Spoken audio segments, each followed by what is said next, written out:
Buenas tardes, chicos. Volvemos a tener otro encuentro.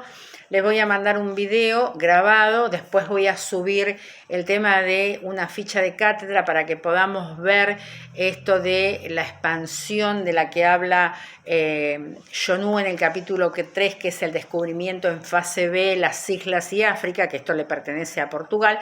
Pero antes de entrar en este capítulo, a mí me gustaría enviarles un texto, que van a ver un capítulo 2, no se asusten por favor, que es el de Joan Parry, que habla de la expansión también atlántica. ¿Por qué? Porque en realidad este texto le va a plantear algo que por ahí a ustedes no les quedó muy claro, que es el tema de por qué yo insisto tanto con las cruzadas y con Italia. Bueno, en realidad yo insisto con las cruzadas y con Italia porque las cruzadas son muy importantes, porque en realidad cuando esto termina la octava cruzada, lo que se da cuenta Occidente, que no había podido doblegar a los musulmanes, y los musulmanes ya no solo habían ocupado todos los territorios, sino que habían tomado el imperio bizantino, habían tomado el imperio romano de Oriente con la caída de Constantinopla, o sea que cada vez avanzaban más y eran imparables. Entonces lo que se dio cuenta Occidente, que las cruzadas para ellos no fueron satisfactorias, fueron un fracaso porque no lograron recuperar lo que tenían.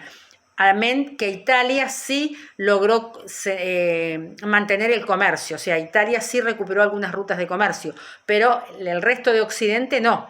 Entonces Portugal tenía algo que era muy importante, que ya eran buenos comerciantes, tenía una amplia costa, un amplio continente costero muy amplio, entonces ellos ya comerciaban vinos y pescados, porque eran pescadores de alta mar y muy buenos navegantes. Pero no tenían otro comercio. Ellos querían agrandar sus líneas de comercio, pero para eso tenían que salir por el Atlántico, porque la idea de ello era buscar negros, buscar esclavos y buscar oro.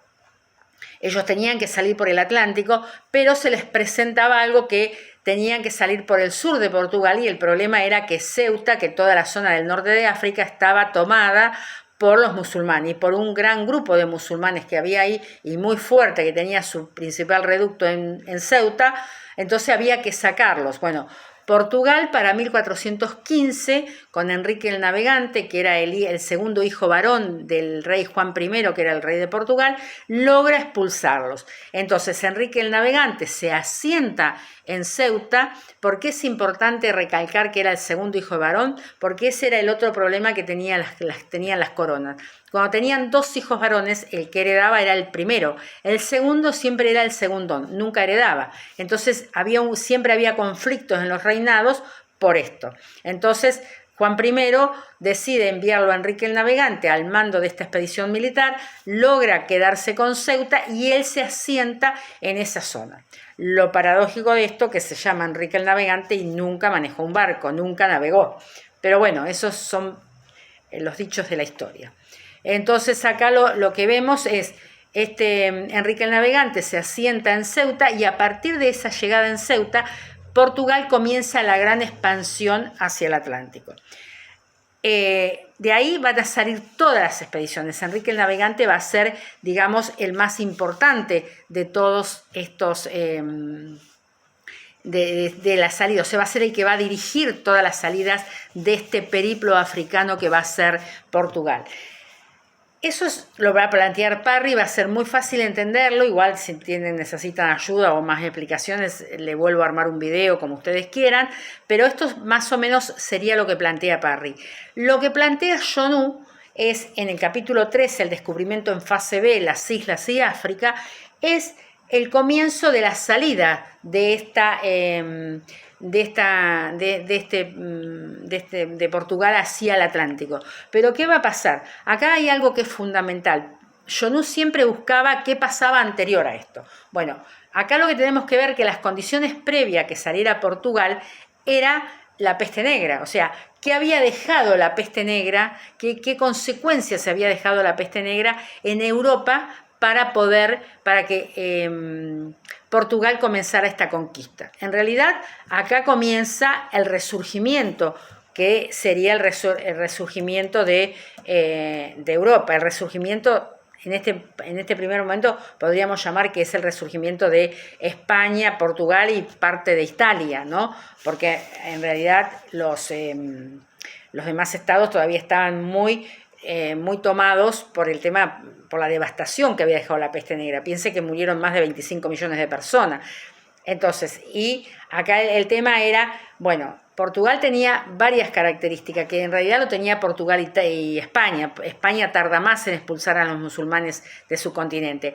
Por ejemplo, era la proximidad con Italia. Eso lo favorecía muchísimo a la península ibérica. Después, los marinos portugueses, que eran de muy buena calidad, que eran muy entrenados. Después, que ellos tenían el Atlántico a la altura del paralelo de 40 grados, que eso también era importante. Tenía grandes ventajas geográficas. Bueno, eso de la parte geográfica se lo va a explicar mejor la profesora de geografía que yo.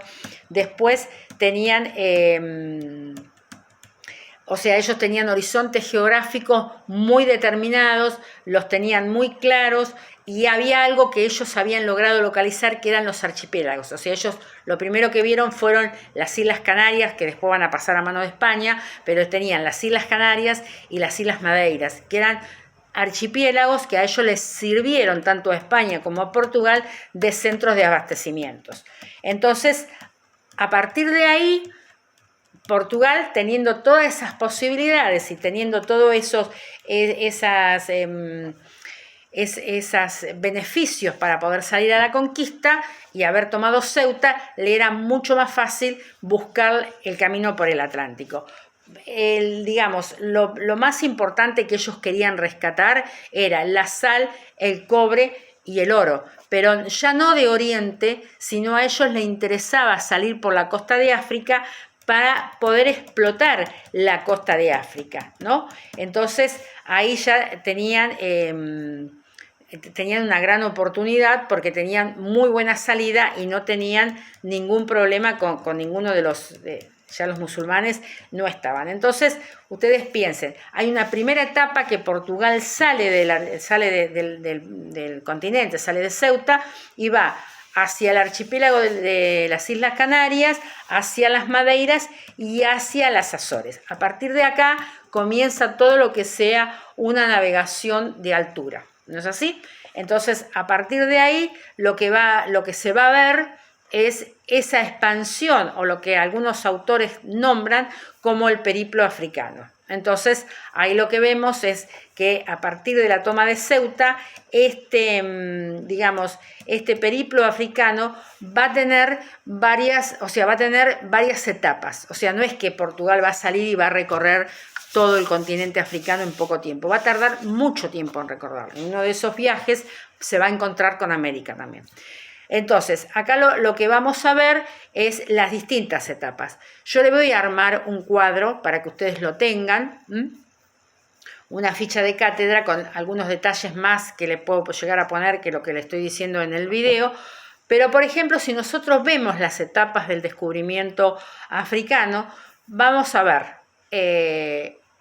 hay una primera etapa que, bueno, salen en 1415 de Ceuta y llegan hasta Cabo Bojador. Hasta Cabo Bojador, que llegan para 1434, ¿no es así? Para 1434 llegan hasta ese lugar. Ahí van a esa zona de Portugal se va a conocer como la volta simple. ¿Por qué? Porque ahí se van a encontrar con varios vientos, con varios sistemas anticiclónicos que le va a costar seguir. Entonces, y van a tener que volver a regresar y volver a salir. Entonces, por eso se llama, cuando ustedes vean la palabra volta, significa que se tienen que instalar, porque en realidad comienzan a dar vuelta ahí en esa zona y no pueden salir por las grandes tormentas o los grandes problemas del Atlántico. Entonces, resuelto ese problema, salen de Cabo Bojador hasta el Cabo Verde, que eso va a ser la segunda etapa, que es 1434-1444. En esta etapa, que llegan hasta Cabo Verde, esta etapa tiene varios puntos que son importantes. Bueno, primero acá van a mejorar la navegación, porque para 1441 aparece la carabela, que es un invento árabe que es mucho más rápida, va mucho mejor para el mar. Entonces,